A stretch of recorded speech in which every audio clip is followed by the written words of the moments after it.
What do you think of when you think of a successful leader or leadership? What words, what ideas come to mind? Is it strong, courageous, creative, innovative? Think of those words. But what if I told you that most of the words that we think about leadership might be wrong, or at least wrongly prioritized? Rewind a couple of years ago, I stepped into one of the biggest roles of my professional career. I became the executive director of one of the largest associations of journalists, and digital journalists at that. These are people shaping the future of news across the world. This was a community of journalists, educators, students, media professionals, technologists, everyone who's excited about our mission to inspire innovation and excellence in digital journalism.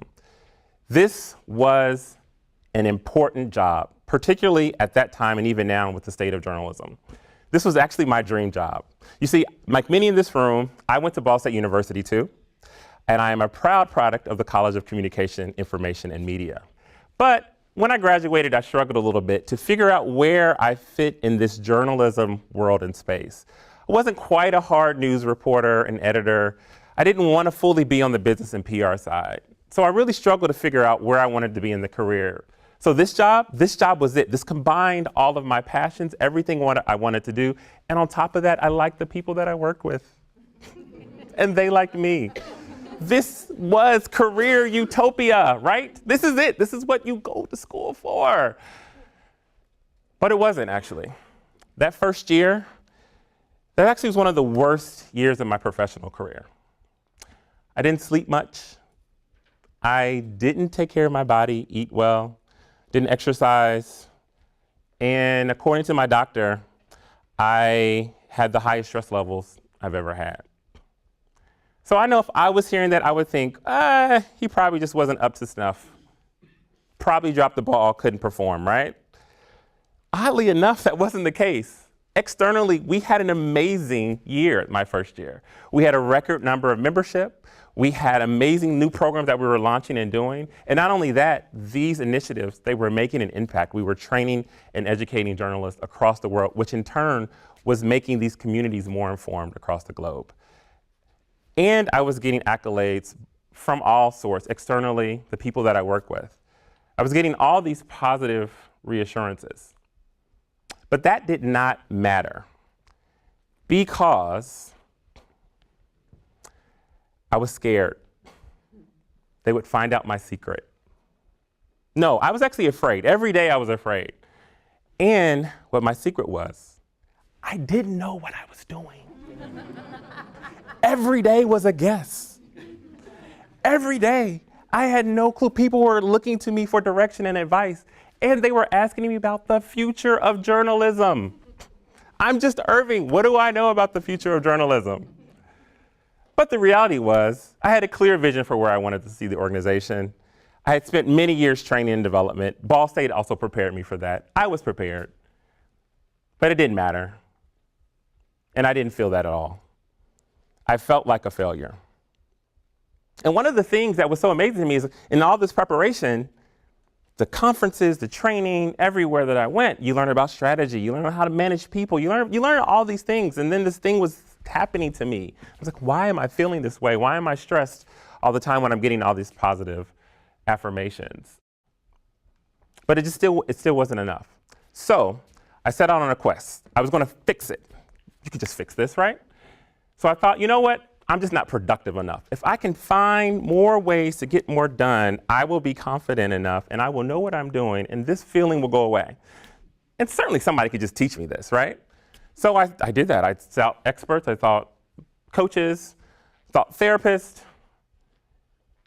What I did find was a lot of unproductive productivity tools and a misdiagnosis of ADHD. So that didn't work. So then I thought, well, let me reach out to my peers, right? Like my peers need to know. Other people in this job must know how to fix this. This can be fixed, right? This is the fixable thing. And then the funny thing happened. I would be vulnerable. I opened up to people. I would tell them what's going on. Said, I'm really feeling stressed, not sure what's happening. And then time after time, this is how the conversation would go. Vulnerable Irving, talks, the other person would say, "Oh, that's normal. We all go through that. It'll go away." And that got repeated over and over and over again. And it got repeated so much, I felt like I was in this time warp, like I was in 1999, and I was in the movie Fight Club, which, for those of you who don't know, an office worker joins an underground fight club. And when he joins Fight Club, he gets the rule of Fight Club. The first rule of Fight Club is you don't talk about Fight Club. The second rule of Fight Club, you don't talk about Fight Club. And then now I'm in this weird leadership journey where, like, the first rule of leadership is you don't talk about the personal struggles of leadership. The second rule of leadership, you don't talk about the personal struggles of leadership. So then I was confused. All this preparation, again, this was not talked about in large scales. Many leaders they boast about all the wonderful things that they've done, how they've changed the organization, they moved mountains, and they're this aha on high. But nobody was really talking about this in great detail. So I thought, conveniently for this TED Talk, what if there was one idea of the future that if we just taught all leaders, that would make the difference? So I thought I would figure that out, and that switched what I was trying to fix.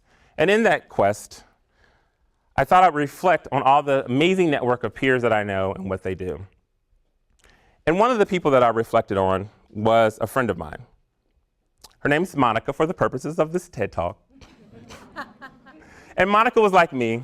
She was a person of color. She was relatively younger, and she had an amazing professional background, a lot of credentials as well, too. Monica moved across the country with her family to accept her first CEO role at a nonprofit. And Monica was prepared. You can't get any more prepared than what Monica was. She was ready for this role. But nothing prepared her for one of her first leadership challenges. During Monica's first weeks, it was common for her to walk into the office and see her predecessor sitting in her desk. She was revered within the organization. The staff loved her. She did amazing things with the group. She also had dementia.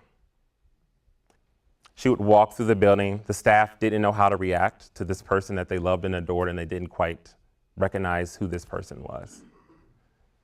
And so when Monica was telling me this story, I thought, what did you do? Nothing in a leadership book teaches you that. Credentials don't matter. And when I asked her, what she said was, I took a moment and I stopped. I thought about, what would I want if that was me? What would I want if that was a family member, somebody I loved and I cared for? And how would I want to be treated? And she said, I did it with compassion. And that's what she did. It wasn't easy. It took time and it took a lot of patience.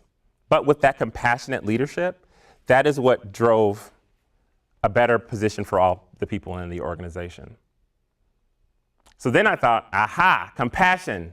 That's it. That is the one idea. That is it. If we had more compassionate leaders, solves it. You wouldn't feel this way that I was feeling.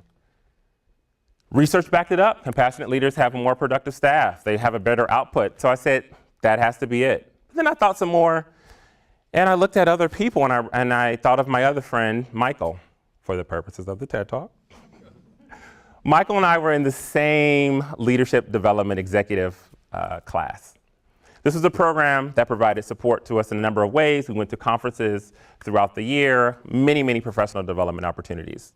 Michael was also deaf, and it was great getting to know him. And this program was based upon diversity and inclusion. And as part of this program, the sponsoring organization paid for interpreters for us to interact and talk with Michael.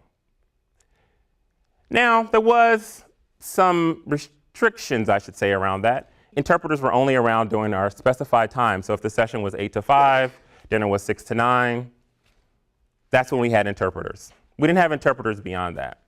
And for all of those of you who are in the professional world or not, you know that many of those connections that you make with people don't necessarily happen when the schedule says it happens. And so Michael was very adamant and passionate to champion the cause to say that this needs to be covered beyond those hours. And at the time, I understood both sides. I thought, I'm an executive. I could understand how, if you're trying to budget and financially, these interpreters are paid hourly, that you'd want to know what those costs were. And then, of course, I understood what Michael was championing, and I myself had claimed to be a very passionate person around diversity. But then Michael, we had a conversation one day, and it really changed my thinking. Michael said, you know, I'm not fighting for these interpreters for me. This organization claims to be one of the leaders in diversity and inclusion. This is a mostly hearing-based audience. The interpreters aren't for me, they're for you. And that changed my thinking. And then I thought about Michael's leadership when we had that conversation. And a lot of people pride themselves on seeing both sides. But sometimes there's not two sides. There's just the right side, particularly when it talks about diversity and inclusion. And sometimes you have to stand strong, hard, and fast on what that right side is. And be brave and do that. So then I was like, aha, this is it. And of course, I found research to back that up. It's research for everything. Research backs up everything. And so I repeated these conversations over and over and over. And there was new insights gained every time I had a conversation. And I didn't really know what it was. And then one day, I sat. And I just thought about all the conversations I had, everything that I read, everything that had prepared me up to that point. And then I realized something. In all of these scenarios and situations, whether these individuals knew it or not, they were being their authentic selves, consciously or subconsciously. So when I thought about what was the one idea for the future of leadership, it's compassion, it's diversity, it's strategy, it's all of those things. But you can't do those things if you're not embracing your authentic self and being you. And what that means, it means loving yourself, congratulating yourself on good days, forgiving yourself on bad days, and doing the absolute very best that you can. So in all of this discovery and journey, did I actually solve or fix this imposter syndrome? A little bit. I have a little bit more swag now. But even if a little bit is still there, that's okay, because that's my authentic self, and I love it. Thank you.